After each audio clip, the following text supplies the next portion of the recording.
Today we have two very special guests.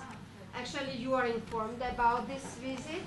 We have Joshua Friedman, Pulitzer Prize winning journalist. And actually, you know that we have, this year we have announced a prize in journalism excellence after Joshua Friedman. And he's very supportive to our school, and we are very happy having him and getting advices and recommendations from him. Thank you very much for being with us. Another very precious guest is Tom Edsall. He's a New York Times elections columnist.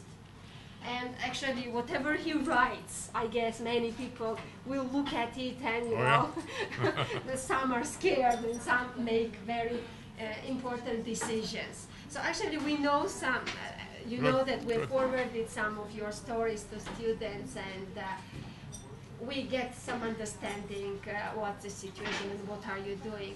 Thank you very much for being with us. The floor is yours. Actually, the topic of today's class is elections coverage, and we have discussed about it in the prism of ethics, because right now students are having classes in journalist ethics, and we just incorporated election and politics in regards to this, and maybe questions when the students will be asking questions. So they will be asking through this prism as well. I mean, how it's important, ethics of elections coverage. Thank you very much again. So, want me to go first? Yeah. Hi, it's a pleasure to be here with you. Can you all hear? We read your papers. They're all very good, very interesting, and you're all pretty depressed about the election process here and Armenia and all the countries that are represented. What I thought might be useful is what it is you might try to look for, and I don't know that in the other countries, but looking a little bit, I have a tiny bit of knowledge about Georgia elections, not very much, just what I picked up in the past couple days.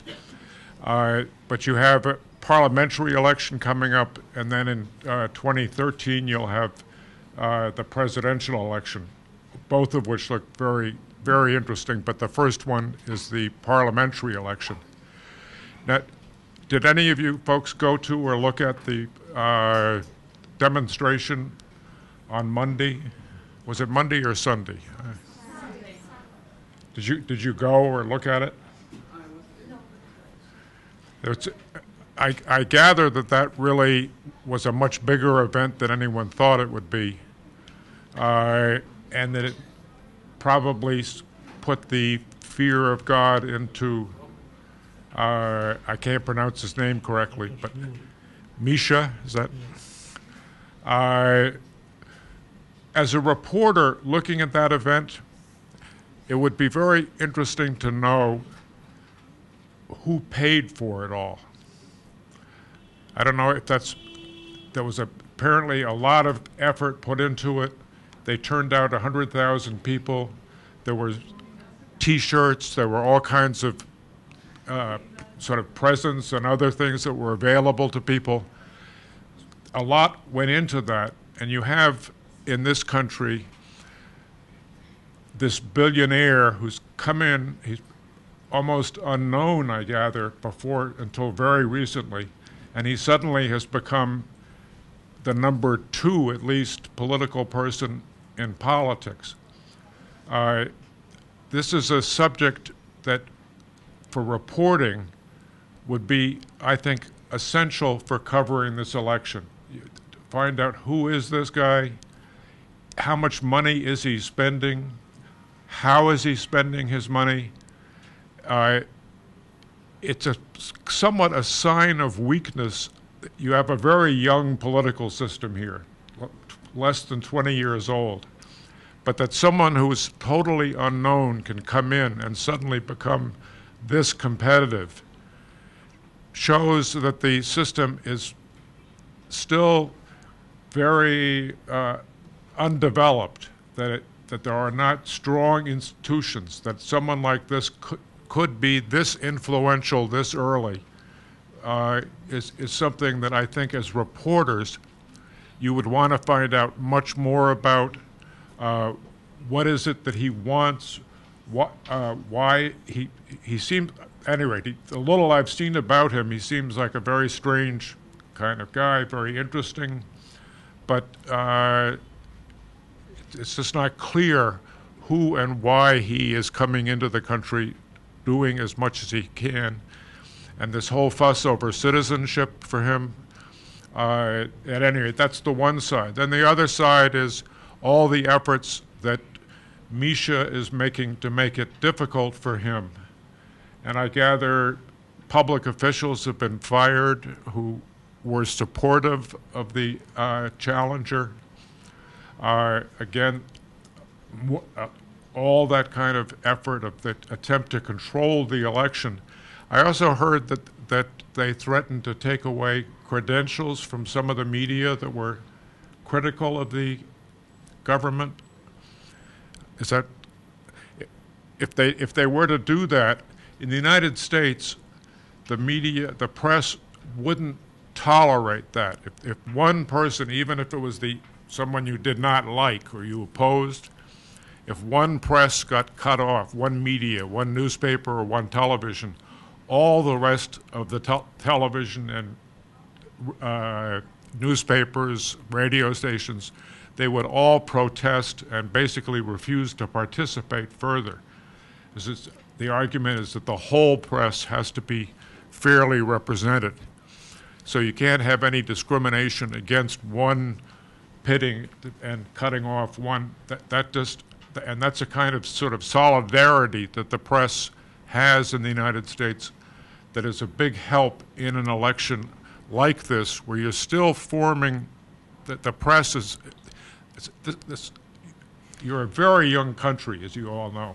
And all of the idea of a free press, all of these things are slowly developing. You have extraordinary potential here. But all of this needs to be strengthened, and you have to press the case, and it has to be pressed universally. You can't just say, well, they're kind of sleazy and bad people. It's all right to not give them credentials. Everyone has to get credentials who is legitimately publishing material about the election. I don't know what you have for campaign finance laws, but probably you don't have much in terms of what has to be reported, what's publicly disclosed. That's something you can write about, saying what you don't have. When you're at a stage like this of an evolving political system, writing about what's missing is as important as writing about what's wrong or what's right or what's wrong. So writing about the institutions that are yet to be put into place is a real function for the media at this stage. Let me turn it over to Josh for a bit. Well, Tom is really the expert in politics. I'm not quite sure what I'll say, but I can look at it from a more general point of view. I mean, what Tom does is he gathers a lot of data, and this year, for instance, we're having a very interesting contest in the United States between Obama on one side and Mitt Romney. Have you heard of Mitt Romney? He's a robot that was manufactured in California, but most people don't know that. That's a joke. Anyway, this is a very serious election for us. Tom wrote a book about this, that this is really a very important juncture because we're developing in the United States too, because of immigration. The nature of our population is changing, and it's getting younger too. Young people think very differently from old people in our country, and I assume it may be the same here. So what is the role of a journalist in an election? Well, in a democracy, or in a sort of democracy, which they all are, there's no pure democracy, you have to educate the voter so the voter can make a decision, right? That's your role. So a few things. First, you have to identify the issues. The candidates will have their own agenda of what they want the issues to be, because that will strengthen their support. For instance, Misha probably wants a big issue to be fear of Russians and Russian money, and he'll suggest that what's his name? Bitsina. That Bitsina is really in the pay of Putin, and that Gazprom will control the country, and so on. That's going to be his attempt. Bitsina will I don't know what his issue is yet. I guess he'll just say that Misha screwed up and that he's had enough time, and whatever he was going to do, he did. And now it's time for a real businessman to come in and someone who can really make things happen. So they're going to try to get you each to say that if you're a reporter. But your job as a reporter is to find out through research what the real issues are. And you do that by getting the data that gives you some indication about A, what the people feel, and B, what are the real problems and challenges facing the country, and what are the decisions that the government will have to make. So you have to study the budget figures. You have to get, if there's any opinion research polling. Is there opinion research polling? So you have to get that, and you have to study that. That's a skill in itself, something that Tom has really mastered. Maybe he can talk about that. You have to go out and speak to people and make sure that you're getting a cross-section. In order to do that, you have to have an understanding of the demography of the country. So if you go to one village, for instance, they may all belong to one faction. You have to make sure you're speaking to different factions. And you have to identify who are the people that each faction listens to, who are the influential people. It could be in a rural area, it could be the village leader. Or here in Tbilisi, I don't know who they would be. There would be perhaps columnists, political columnists, or religious leaders. I imagine religion plays a big role in Georgia because the church is very strong here, isn't it? Do the leaders of the church get involved in politics? Really don't? Huh? Subtly, behind the scenes, maybe. So perhaps Misha and Bitsina are attempting to make some kind of a relationship with the church leaders, promising them they'll give them money to build more churches or schools, or they'll give them money, or who knows.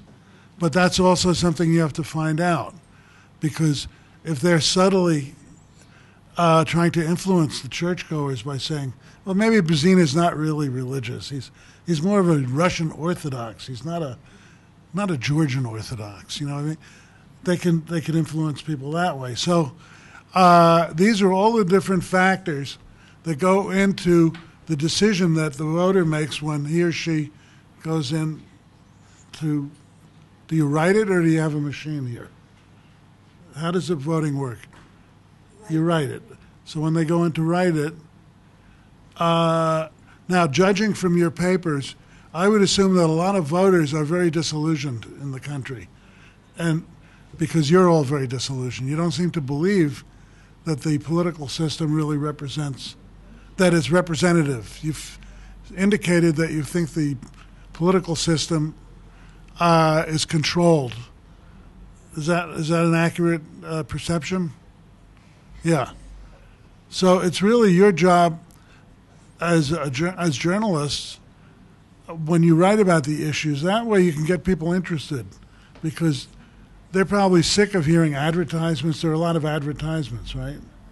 And someone wrote that they just show pictures of the politicians kissing babies and orphans and old ladies and so on. So I would think that the more you can really get behind that and develop the issues and the agenda for yourself, that would be a way to become a very successful journalist.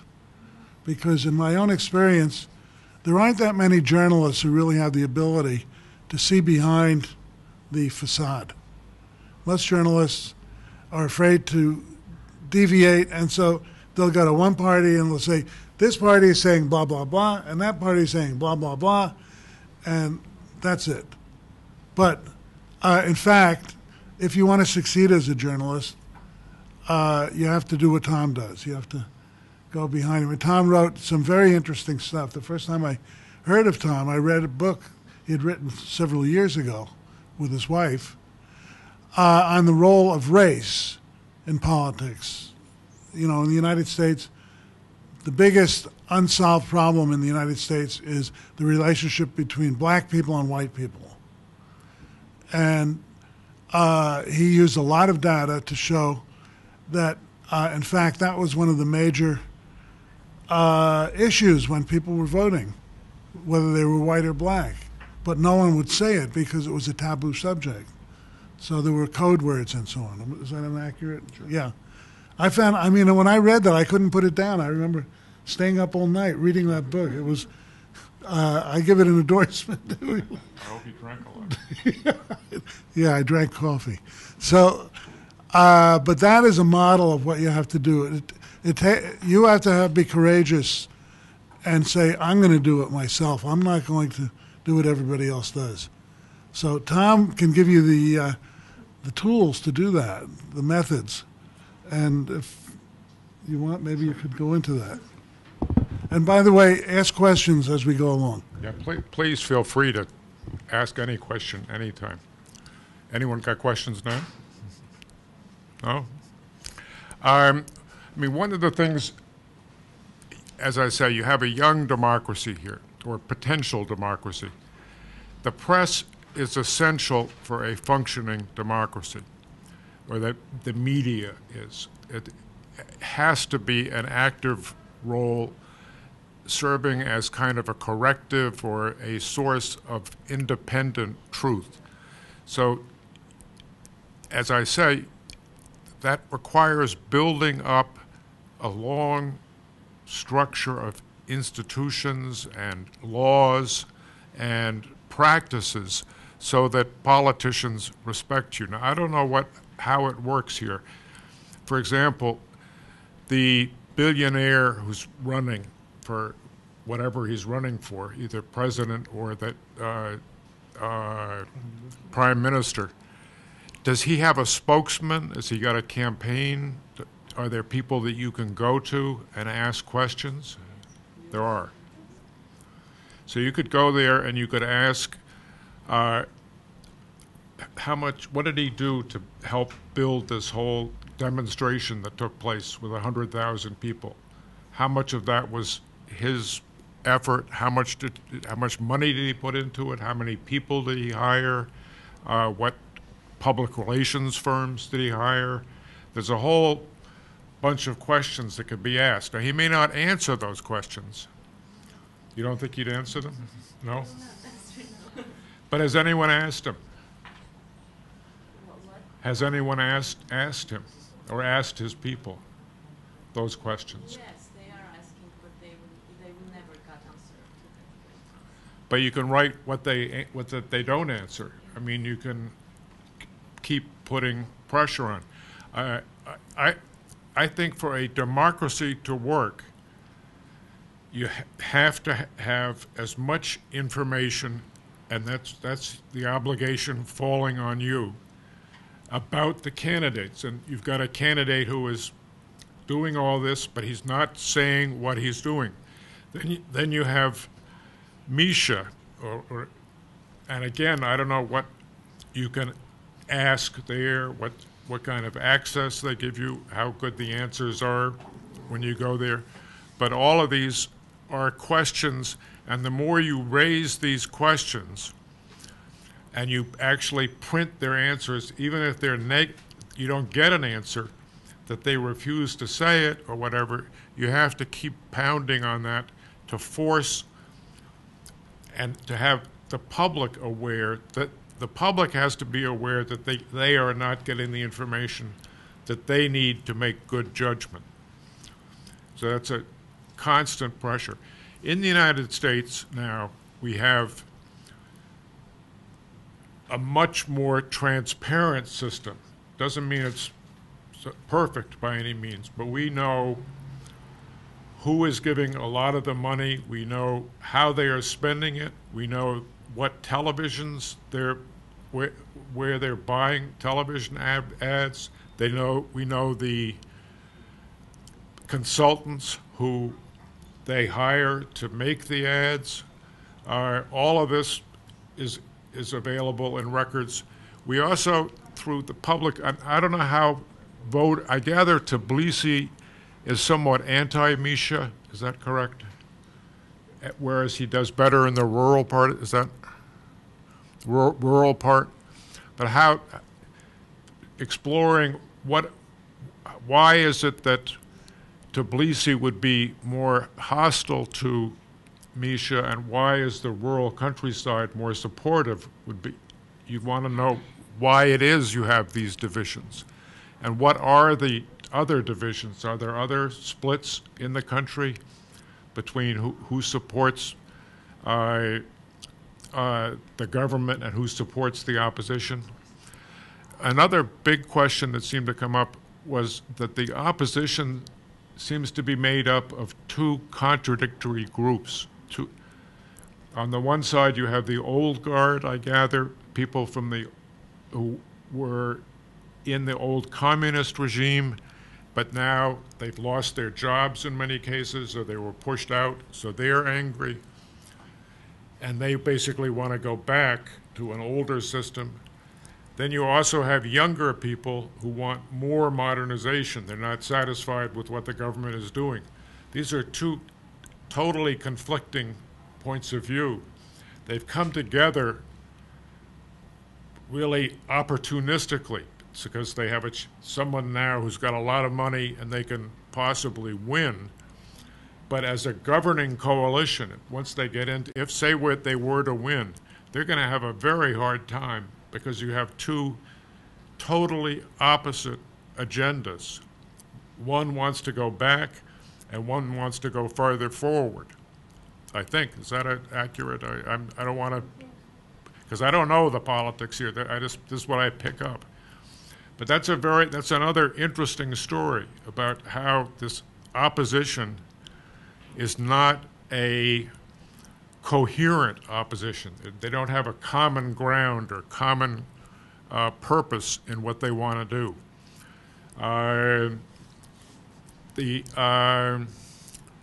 So one of the parts, the way democracies form is developing political parties, whether they're two like we have in the United States or many political parties like you have in France or Italy, or three like you have in Britain.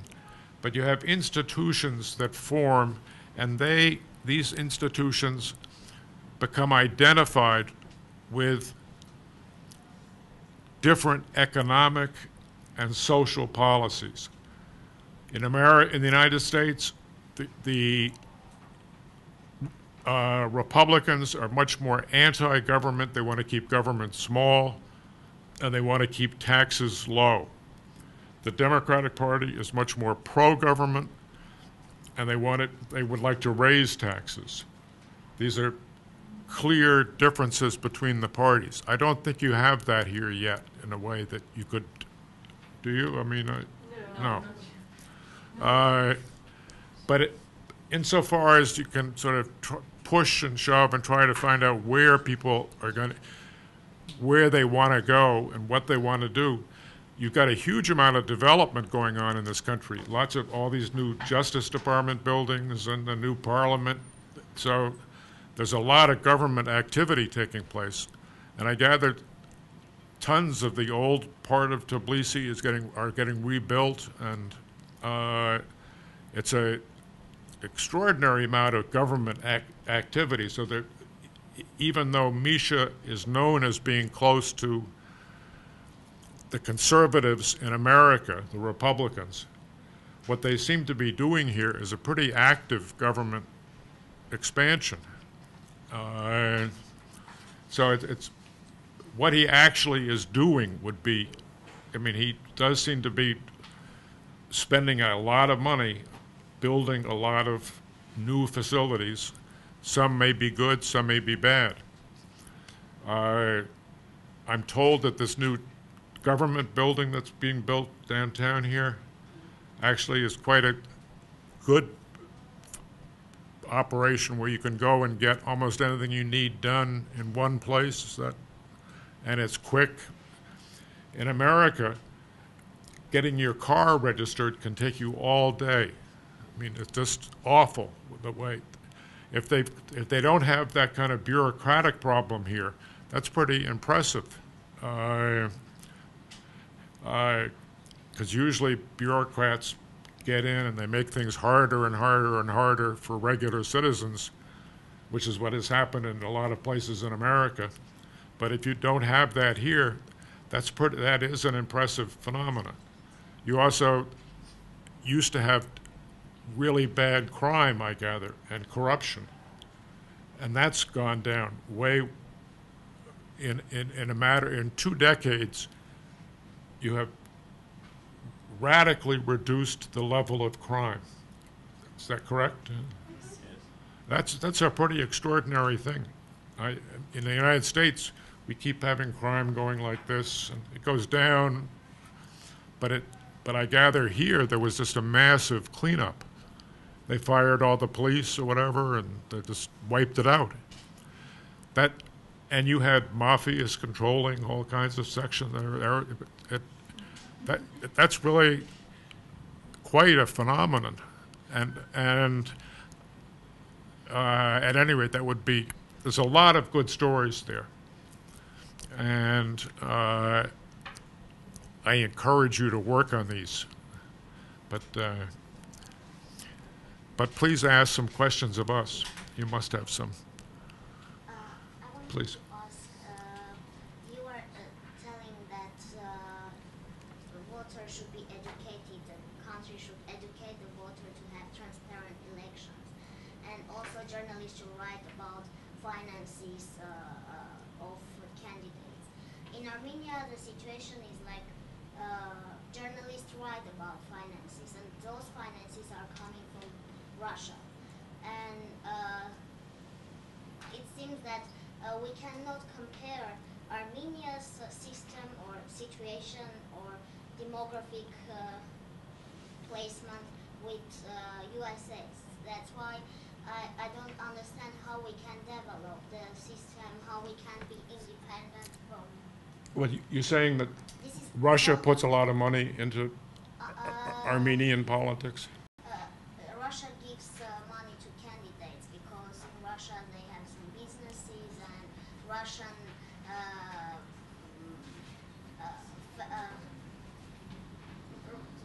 businessmen support them to spend money for Their campaigns. Yeah. What do they want back? They want to be dependent, to control the country, to have their lands, The resources? Resources there, yeah. And so this is mostly global, international relations problem for Armenia, but not very social or democratic or local. All you can do in that is just write about it. I mean, you can't, you're not going to change the world, but at least you can illuminate the world, if you follow me. That these outside Russian interests and the companies that the big men in the companies that they represent are going to continue to try to control resources in Armenia. But the more you can illuminate that and show that's what's going on. What would you write if you were a journalist in this country? In Armenia? Yeah, if you had this situation. Well, are there different Russians supporting different parties? Different Russian. Like, how many when you have an election? We have like opposition party, which is like fake opposition. Fake. Yeah. And we have the authorities, and both of them are supported from Russia. Do they get the same people in Russia? No, they have their own like personal contacts. What good would it do for a Russian to support the opposition party if they don't have any power? Opposition. Yeah. The opposition leader was the first president of Armenia. He was the after independence. He was the first president of Armenia. He had a lot of contacts with Russian authorities, the ex-authorities. And till now, he just keeps these contacts, and he has just money for making rallies and just screaming, but he doesn't have so much power to win authorities, because Armenian authorities are financed by Russian authorities, present authorities. You have a tough situation. That's why I was asking, what should But all you can do is write as much as you can, or report, or whatever. If are you TV, or you writer, or online newspaper? is just write about what's going on, and the more you can find about which Russians are supporting which person, and what companies they have, and what resources they're trying to control, and just try to make it clear to your reader what's going on, and getting as much detail as you can, and as much. Do you get in trouble for writing that? Like all readers know about it. It's not news. It's not news? No. Everyone knows. Trouble, there can be, it depends against whom, like not against whom, but about whom finances you're writing about. Like my editor is the investigator, and the only investigator who writes freely, but he had like the Minister of Economy's BT team, like his team was a BT team, and he had a lot of trouble, and I don't know, there are some dangerous topics that you know that if you go in deep, something will happen, and you go as much as you can, and you push a bit to go deeper and deeper. I don't know, like we write about Russian businessmen who have resources in Armenia, and we write about Armenian authorities' businesses, and but there is a border which you cannot pass. You say, though, that everyone knows all this? You, Most of them. so it's not, Yeah, people know. yeah. What do they want? Yeah, it's a, They are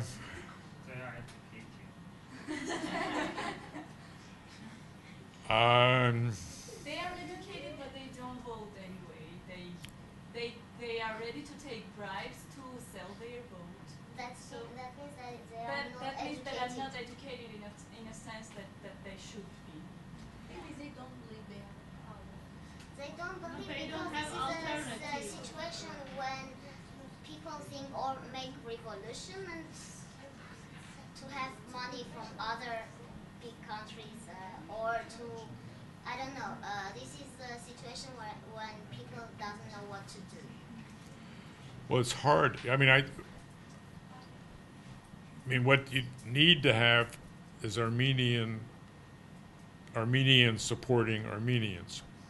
But if there are not the economic resources and if they're controlled heavily by outside, like Russians,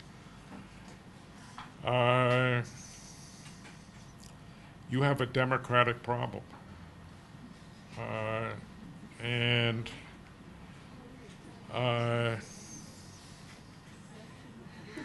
that's a good question, and I'd have to.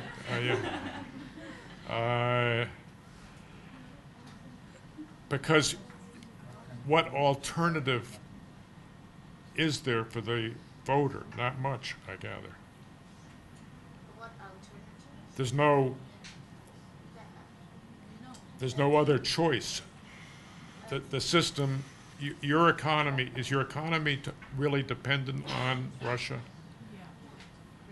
I mean, the country, It's like a And colony. we have some it's like a money- colony of Russia almost, or? I don't mean to be pejorative, but I mean, is it? Yeah, it is. And we have just money from Armenian diaspora, from US, from Europe, and they send money, and we had some charity stuff. But this money was not used for people. I mean, this money was used for authorities' businesses also. So. What Yeah, it- probably diaspora should be more actively involved in that. And again, I mean, journalists should write and report about these things, right? What can you do? You just need to say it's alarming, right? I mean, The diaspora already Yeah, but- retired from Armenia, really. They retired. Yeah, because they are They doing gave up. something they are trying to do, but they say that the money is going not to the right. So what about the judicial system? If you expose wrongdoing and you can show that a politician, for instance, is using money to give to his relatives and stealing the money, what happens? Do they get in trouble or do you get in trouble? Depends what kind of politician, but in one time I said the journalist get pitied Yeah, because he was selling sources to Chinese people, and these sources was written on his name and his relative's name. He was beaten because there were big money. And if there is no huge money and he's not so famous politician, and he has not so many connections, maybe no one will be beaten, but maybe he will pay and he will not be but in jail. And, or in very successful cases, there happened some cases. Some of them were not in jail, but were fired. get fired. Yeah. But is the judicial system corrupt? Yeah, yeah. Ah. Sounds great. But that's a good place for journalists. Yes, it is. Actually, it's an interesting place for journalists. I would There are think lots it of would be. topics to cover. Even one professor So- came to Caucasus, even he said that to write articles from Caucasus is more interesting than other because there are very problematic problems. So, One professor came to Azerbaijan and he said that he had experience and all journalists just say that this problem, I don't like it, and even he said that Caucasus is great for journalism. yeah. Good investigation to show everything. But in Armenia, are there industries that the government or that should be taken over, that Russians control, that Armenia should control? The problem is I historically. didn't understand, sorry. Say there's, I don't know what the major, is gas a big production there? no. Oil? Electricity. Hydro? Uh, Hydro? Electricity, Mobile. metal sources. Yeah, mostly metal. Do the Russians have the metal? They control it? Yes, and they control electricity too. And Chinese has this. Should, well, until you get domestic control of the economy, the problem is you have foreign control of your economy. If foreigners control your economy, they're going to control your politics. We can't control because most of our factories are already sailed and they belong to like Russia, French. Yeah. People, business No, we also. can control if we will finish our conflict with like Azerbaijan Azerbaijan, and we will solve our problems with Turkey, because we have some conflict situation with Azerbaijan now, and this is ceasefire period after war, and like maybe after this, when these problems will be solved, we can like be supported by diaspora, and we can control, because I mean citizen society is developing now in Armenia. Or we can start after that, think about democracy, because now all our resources and everything is to solve the problem, the conflict.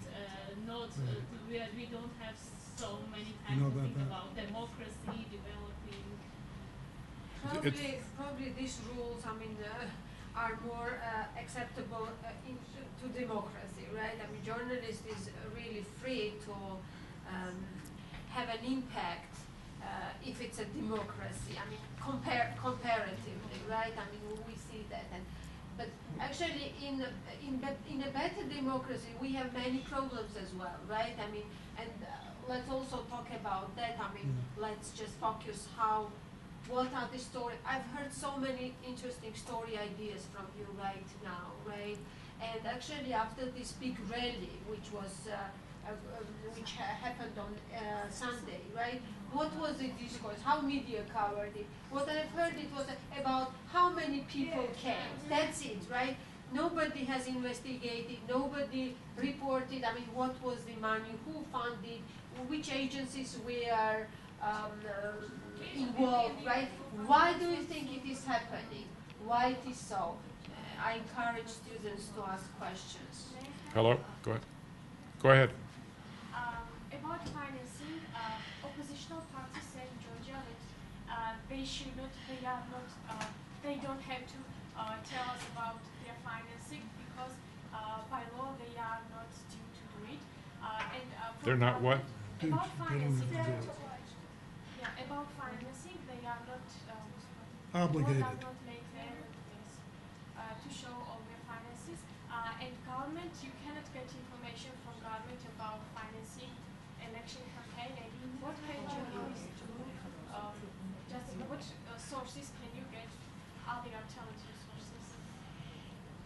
That becomes, if you can't get it, if there's no public record. Well, let me make some Of suggestions. course it is public record. I mean, of course they have to, it's Yes, their but duty they are to publishing report. it only after elections. No, You have to. no, I mean, it's, I mean, if you go, it's like very transparent, and this is a big issue. I mean, you have to ask questions, and they have to, it's their obligation to report. Let me make some other suggestions. You know,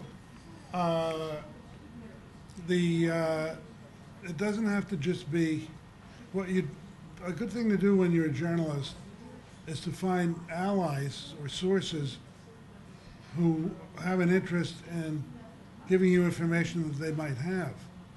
So, for instance, I would think that there are some foreign embassies, for instance, who know, the American embassy knows if there's money coming from America, who it's coming from, if there are American consultants coming here. Perhaps big companies keep track of it. I mean, there are other people who have an interest in knowing what you want to know. The problem is developing sources and making them trust you to give you the information. They don't want to get in trouble. They don't want to be revealed. But obviously, if you want to damage someone and you give the information to the press and it comes out, that's something you would like to do. So if you can get people on both sides giving you stuff, then you can take everything and put it together and make an analysis of what you have. But you have to be very clever about getting sources. Do you think that would be possible? One good kind of source is almost every, like I'm sure in his own party, Misha has people who don't like him. And they would like to see him get in trouble. And they often will know more than any outsider because they'll be in the system. The same will be true in all these different parties where there's usually often competition for control, who's going to be the top dog. If you can find out who's number 2 and who's number 3 and who their aides are often, the best sources are often not the politicians themselves, but the people who work for them, their staff. And they hear lots of stuff. And if you are willing to protect them and not reveal who's telling you stuff, you can get a lot of information from those kinds of people about what's going on, where the money is coming from, where it's going, because those people will be right in the process often. But it's a careful process, because if they're disclosed, they're going to get fired. And so but a lot of times, you'd be surprised how much people want to tell you if you approach them the right way and make sure that they have a sense that they can trust you. A lot of times, these people like to talk and say what's going on, and sometimes they'll tell you things they really shouldn't. But they're proud of it at one level, that they pulled off something, and they will say things to you. You'd be amazed at the stuff people will say. But you have to ask, and you have to do in this kind of gentle, or sometimes people can be very aggressive. Some very good American reporters, famous reporters, are very tough. But on the whole, it's being gentle may be a good policy. But also at the Washington Post, where I worked for a long time, there was a woman who covered the White House, and she was very tough and very mean and very nasty. And whenever any other paper got a good story, she would figure out who was the leak, and she would call that person up and say, "What the hell are you doing talking to them? You call me first or you're dead." And then she would write a story about the person, stick it right in, and she had the place, everyone called her first. Even though she was mean, unpleasant, nasty. And, so it can work all kinds of ways. But being in your reporting aggressive and tough often works to your advantage, because then the more you get known that way, the more people will come to you with information. And they'll come from all kinds of, you'll be surprised. People will know things you never would have thought of contacting. But the tougher you are, the better off you're going to be in the long run. And What do you mean by tough? I mean, being aggressive, writing stories that that embarrass people, if they're honest stories, if they're stories that sort of reveal what's going on, and they show who's doing things, and who's doing bad things, who's doing whatever it is, the more you do that, people will realize that if they have something that they want to get out, there's a reporter who will do that kind of work, and they will call you up. Hello? Okay, you said, hello, you said that reporters should educate voters, and I think that, and you will agree that, first of all, reporters should be educated himself, and for example, here comes Georgia's elections, and most of us, as I know, we want to be involved in this process, and but we are beginners, and what can you suggest us, how can we start this process of observing and to be media monitors, just What? What to do or Yes, what not to do what to do and during what- covering elections.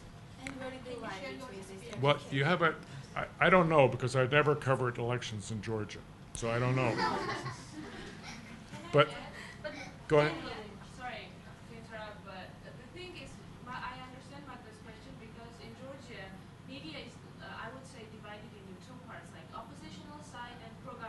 Yeah. So that's our problem. If you go to, for instance, one journal and you write there, you definitely will be considered as oppositional. Then you go to the other press or media or wherever, and then you're so that's our problem. If we want to be very objective, then it causes the media itself in Georgia causes us problems to Yes, us. how So can we be objective? that's the deal we have. Well, that's a problem. If your employers, if the jobs you get are only in A or X, that's it, and someone's paying your paycheck, and you want to keep your job, that's a problem. There's no objective media in this country? None? I think the online stuff is, right? What about online? I mean, yeah. I mean, Yes, print media, online media is so much still, I mean, more do you think if you independent. will write a really good story on elections and if you put on the Facebook, for example, Yes, do you think it will have some impact? I mean, do you consider this is a space for journalists? I mean journals I and press understand. and TV and No, but you want to have it out and seen by the public. You don't want to just write on, It's very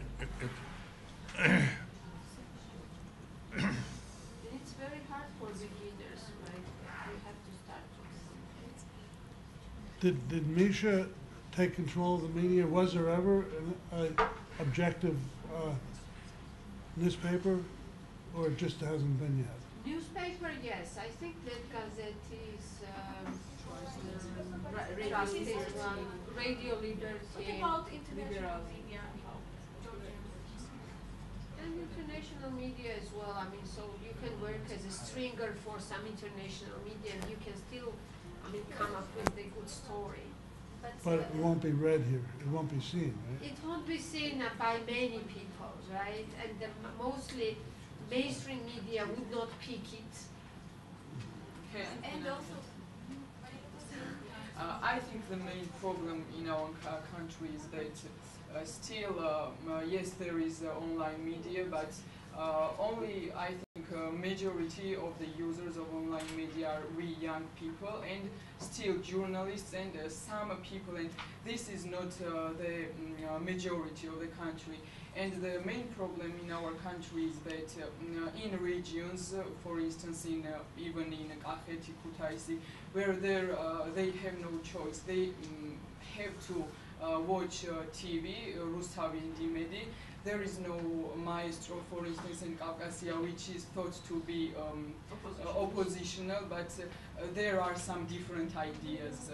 And I think that people there know only one side, only what's happening in government, that everything is okay, everything is all right, we are developing, but that maestro and Caucasia somehow try to show us different things, wrong things, what are going on. What? And the maestro tries to be a little bit balanced. Well, And I think that still we have to try to go in TV. And do you think that in this case TV is the biggest? Well, I think the unique thing here, you know, if I think about the history of the United States, it wasn't that long ago that we had very biased press, and when it started out, it was controlled by parties pretty soon after the beginning of the country, because newspapers didn't make that much money. They needed someone to subsidize them. It was only after the trains and so on made it possible to make money as a newspaper that you could break off from the political party. And even then, the newspapers often were biased. And at the beginning of the 20th century, there were attempts by some journalists, they called them muckrakers, to investigate. I mean, I'm sure you've learned about this, right?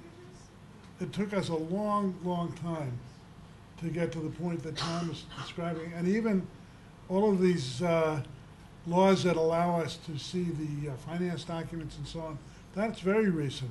That really, a lot of that started in the 1970s after the Watergate scandal. You're familiar with the Watergate scandal, right? Yeah, huh? Yes. Yeah. So it's taken us a long time to get there. But I think what's encouraging to me is the digital revolution online, because this is going to make it possible to accelerate what's happening. It's not going to solve it, but you could have a TV station of your own on an on a iPad, but that doesn't mean everyone will watch it. But at least it gives you a way to get started and to start trying to put out independent information. It may be 10 years from now that this whole medium has grown so much and that young people have gotten used to using it that it'll be harder for powerful leaders to control the press in a place like this. That gives me a lot of optimism. And I remember I was in Bulgaria during the right when the Soviet Union was collapsing, and there was glasnost and perestroika and all this. The Bulgarians actually jammed the Russian, the Soviet television because they were beginning to reveal what was really happening, and they were able to do that. But now it's much harder because of Facebook and texting and so on. And one of you wrote in the papers we got that in this coming election, everybody could be a journalist because of texting and the social media. So it'll be interesting to see in this election campaign what happens, what the result of that is. In the meantime, though, all of you have to get a job and eat. That's I true. think. Eating is necessary. And that means you have to work for somebody. It's nice to talk. I mean, the digital revolution is coming along, but it's not going to put bread on your table quite yet, I don't think, or not enough for all of you. The problem you face is you've got a universe of employers who are polarized. They're either government or anti-government, I gather. Is that right, more or less? There's no center media. All you can do in that circumstance is try, when you get a job and you go to work, is to try to write as thoroughly and as fairly as possible, and you're going to run into problems. And it's not going to be pleasant. And they're going to have arguments with editors, you're going to have fights. That's true in America even. It's not so much ideological in America, but a lot of editors are cowards. And they don't have the nerve to write a lot of the stuff and you just have to fight through that. There's no solution to that. No, but I think what you're saying is interesting, that skill, I mean, you have to be skilled as a journalist to present a strong story. Yes, and then you have to make the person who won't run it or whatever feel guilty. And the more you do this, this is a long, hard fight. And you're all from countries that are just beginning all of this. I'm just amazed that you're as far as you are. To be honest, you want to do in 20 years what the United States took 200 years to do. I mean, and that's great. No, and you've gotten much farther in those 20 years, much farther in this country. I don't know about Armenia, and I don't know the rest of this region, but in this country, there have been extraordinary strides in 20 years. The press still forming, and there is certainly a huge precedent, and you do have the pressure of the digital media that does sort of can correct the failings, and you can't.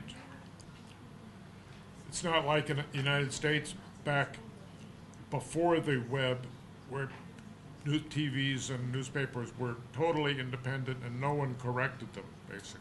Now that there is a lot of corrective, there will be a lot of corrective here. But it's a process, and you're early on in this process. Some of you very early on, and in Armenia, it's going to be a long, tough slog. And part of it's going to be economic. I mean, the country has to get on its own feet. You can't have real democracy if you don't have economic freedom. And the problem, it sounds like, is you don't have economic freedom in Armenia. But in this country, you are getting a fair amount of economic. I mean, this country has its own industries, has its own hydroelectric, has its own. It seems to be thriving. Other countries are more dependent on foreign sources. These are all different problems. But as I say, I just have been very impressed here with the amount of progress you've made in an extraordinarily short time. I think there was a question about sort of the basics of covering an election. Right? Yeah, oh yeah, how to. But excuse me, stop talking in the back, please, because I can't hear. Maybe we will have a 10 minutes Yeah. break, so Sure. it's better. So I think that's good. then we will, It's very warm in we'll this come room. back. Let's have a break for 10